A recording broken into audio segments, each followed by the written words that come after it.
Welcome back, everybody, to Treasures Galore.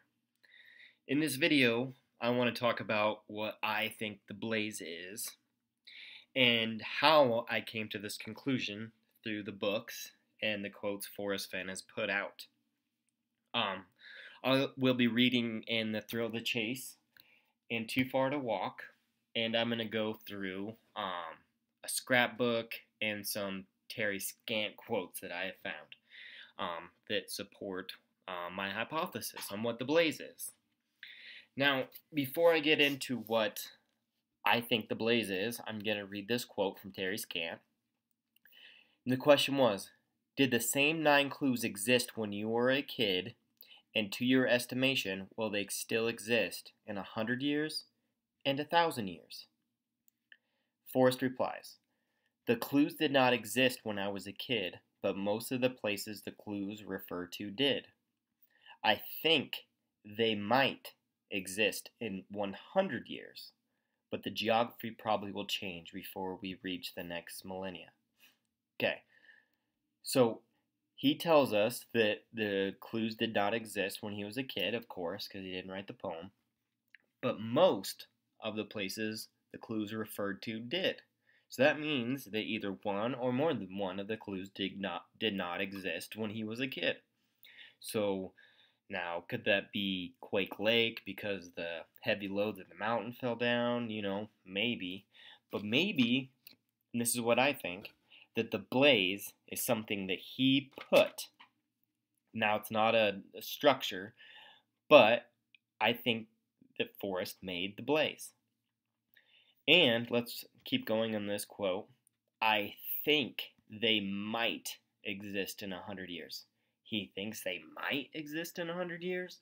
Well, that's not very long in the big grand scheme of things. 100 years is not very long if you're talking about mountains and, you know what I mean, a huge rock, maybe a white streak on a rock. I think those things, he would most definitely know that they would exist way over 100 years, even 1,000 years. But Forrest doesn't even tell or say anything about 1,000 years in this quote. He just says, I think they might exist in 100 years.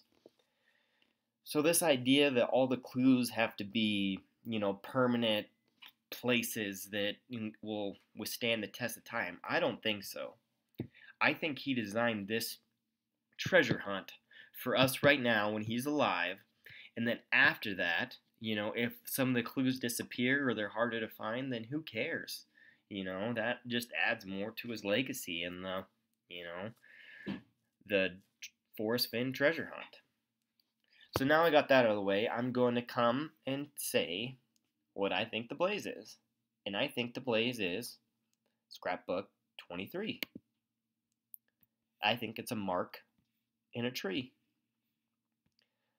Now, if it's an F, I don't know. Maybe, possibly could be. But that's what I think the blaze is. A mark in a tree. Now, would a mark in a tree might last 100 years? Absolutely. A forest fire could come destroy that. I'm sure. But if that would happen, then his treasure chest isn't found and then just adds to his legacy. I think it's a mark on the tree. But not just from the scrapbook. But let me take you to the thrill of the chase. I'm going to take you to page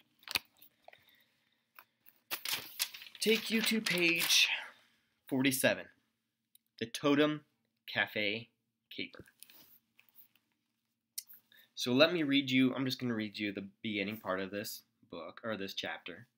One summer, I found myself selling newspapers on the streets of West Yellowstone, Montana, the Montana Standard and the Billings Gazette. That was many years before the streets were paved, so the deep potholes on Canyon Street were often filled with water that was fair game for every car that bounced by. I think they competed to see which one could splash dirty water on the most people. I used to hide behind a tree and laugh. Anyway, I made a penny for every paper sold, and it soon added up pretty good.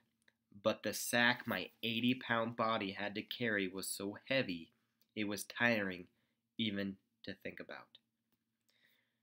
Okay, so let's dig down in this chapter a little more. So He used to hide behind a tree and laugh. Now, that's kind of a funny thing to say. But then he goes on to say that the sack my 80-pound body had to carry was so heavy, it was tiring even to think about. So you have an 80-pound body. Well, he was about 80 years old when he hid the treasure chest. And the chest was so heavy, he had to carry it in 2 trips. Now he carried the chest and then the contents in 2 separate trips. So he had to have brought a backpack or a sack to keep all the gold and stuff in, because it'd almost be possible to carry all that stuff with just your hands. So you'd have to put it in a sack. So I think he's directly referring to hiding the treasure chest in the beginning. But the sack my 80-pound body had to carry was so heavy it was tiring even to think about. So he's done it tired, and now he's weak. Okay, so let's go on. I'm going to try to do this as quick as possible, because there's quite a bit of information I want to get out there. So on page 61 of The Thrill of the Chase, the chapter Looking for Lewis and Clark, at the bottom of the page, under the photograph, he states, Donnie started to look like an untipped waiter, and when he leaned a little forward in his saddle and just stared at me, I knew enough to be still and watch the trees. So he knew enough to watch the trees. If you've been wise and found the blaze, I think that he's telling you right there that you need to watch the trees, and that is where you will find the blaze.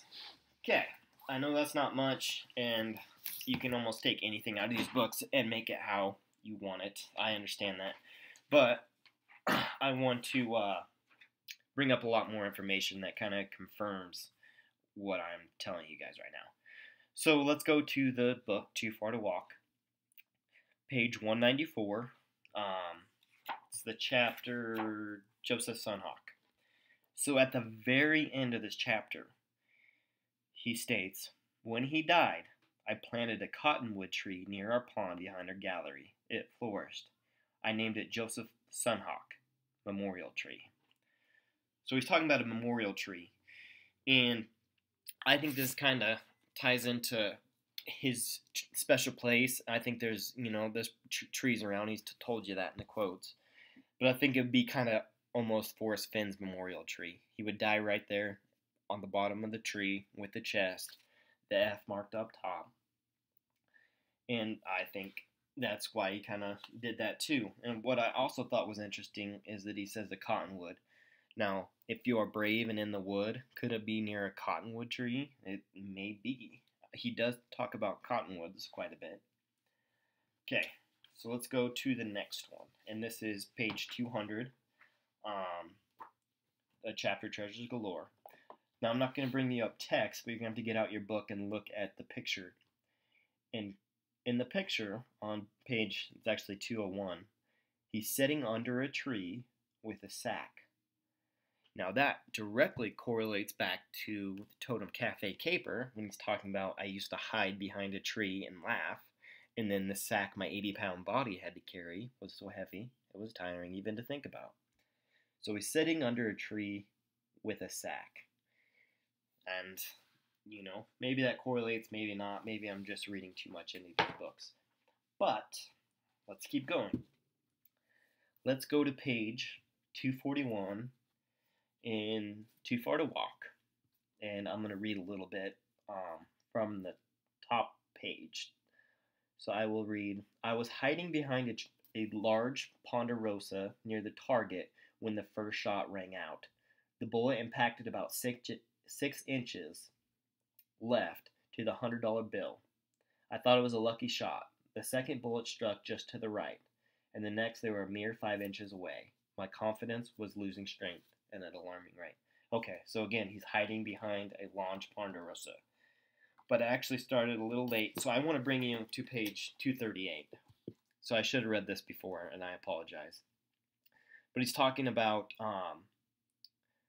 this mountain man rendezvous, and he goes, and I'm going to read, I drew a line in the dirt, then stepped off 100 yards and nailed a $100 bill to a tree stump. Whoever hit it could have it. Okay, so they're having a shooting contest. So he steps off 100 yards and nails a $100 bill to a tree stump. Now, kind of correlates back to the blaze, right? Um, Marking an F or nailing something into the tree. So he says whoever hit it could have it. Now he's also stated that if you can find the treasure chest, you can have it. So then let's go back and he says, I was hiding behind a large ponderosa near the target area. And then later in the a couple paragraphs later, he says, I was behind my tree when the mountain man lined up for the shot and took aim. His face disappeared in a smash of smoke, and I heard a loud thud. His 50 caliber bullet hit Alexander Hamilton in his forehead.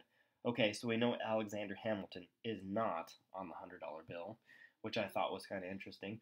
And also he says 50 caliber bullet. Well, if it was a 50 caliber bullet, it would have completely destroyed the bill and rendered it useless. So I thought that was interesting also. But later he says, I watched as the grizzly man raised the telescope to confirm his shot. As he strode towards me, his words rang out as if he expected them to be cast in bronze. Well, we know that the treasure chest is bronze, right? So I thought those were interesting. Nailing a $100 bill to the tree stump, hiding behind the tree, and then cast in bronze. So I thought those were really interesting. Okay, so let's go to the next one. Sorry, I'm really rushing through this because I want to make this kind of short and sweet. But so let's go to page 256, and he's talking about his Underwood typewriter. Now I thought that was kind of interesting. I thought that might be a reference to Underwood as far as the blaze on wood, and you got to look Underwood because the chest is probably covered with a rock or something like that, I would imagine. I don't know. I don't really want to diverge into the buried, not buried, because if he said if you find the blaze, then it'll be obvious if it's buried or not. So I think that's kind of a moot point to talk about because, you know, if you can find the blaze, then it really doesn't matter. So I think you should focus your time on starting with Warm Water's Halt and then working yourself down to the blaze. So and this is why I think he says you can't go looking for a blaze because there's a million blazes out there, right? Well, I'm sure there's a million marks on a tree, and if you go look for a tree without knowing where to start, you know, it's kind of pointless. So now I want to bring you some quotes. I'm gonna kind of make this short too. Okay, so if you look up on Terry Scant the word tree, it'll bring up 57 results, and I'm just gonna skim through these. You guys can go through them. I'm gonna bring up the best ones in my opinion. There's so many on here, and I really do think that he's pretty much telling us that the blaze is on a tree. You know, on this one, I find solace in solitude of the trees. I'm gonna try to find the best ones. Okay, so here's a good one. So I thought I was gonna die. I kept asking the guy who gave me radiation what my chances were, and all he would say was, Mr. Fenn, you've got an uphill battle. Dying is something I wanted to do by myself. I don't need any help. I don't want somebody holding my hand.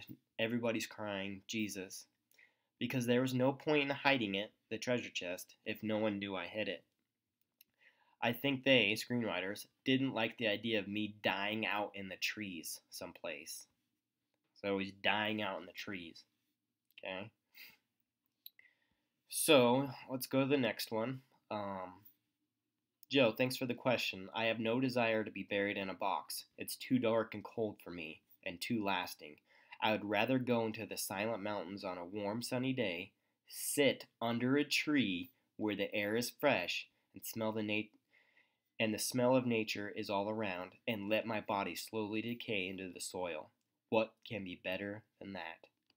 Okay, so he's pretty much telling us that's how he wants to die, is to sit under a tree and let his body slowly decay in the soil. So I don't know how it gets clearer than that he wants to die right by a tree. And I think the blaze is on a tree. Okay, let's keep going. I think I'll read a few more. Sorry, I didn't really get these set out. If I was standing there, the treasure chest, where the treasure chest is, I would see trees, mountains, animals, and smell wonderful smells of pine needles or pinyon nuts. So he says or, so I think that kind of clears up it can't be in Montana or Wyoming because of pinyon nuts. He says or right there. Let's keep going.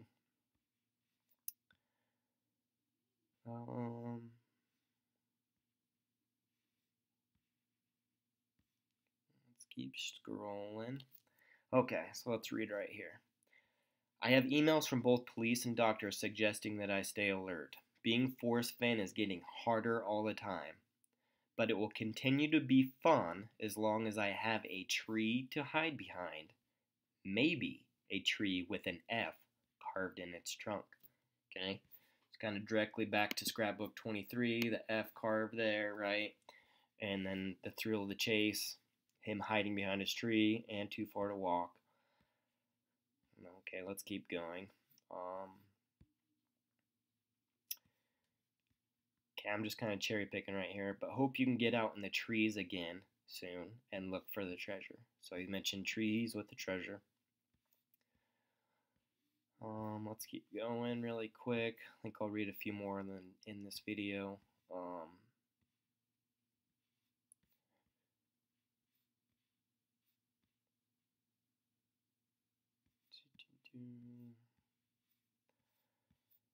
There's one more I really wanted to read, but I'm not seeing it right now. I don't know. Alright, here we go. Initially, you weren't really sure how you'd want to die, question mark. I don't understand that question. If I had my way, I would die under a tree somewhere deep in the pine forest and let my body go back to the earth. So he's saying that he wants to die under a tree. There's a few more good quotes. Like this one, he describes kind of what the blaze is. If I am diagnosed with terminal anything, I will not die in a hospital bed if I have a few breaths remaining. I do not want to give any more clues, but if I am not too feeble to return to the chest when my turn comes, I cannot think of any better place for my bones to rest for a few millennia. I was careful. A blaze can be on a tree, in a fire, on the face of a horse, and a host of others. Life adventures are like thunderstorms. It gets dark, the wind blows, everyone runs for cover, a few people get wet, and then it's gone.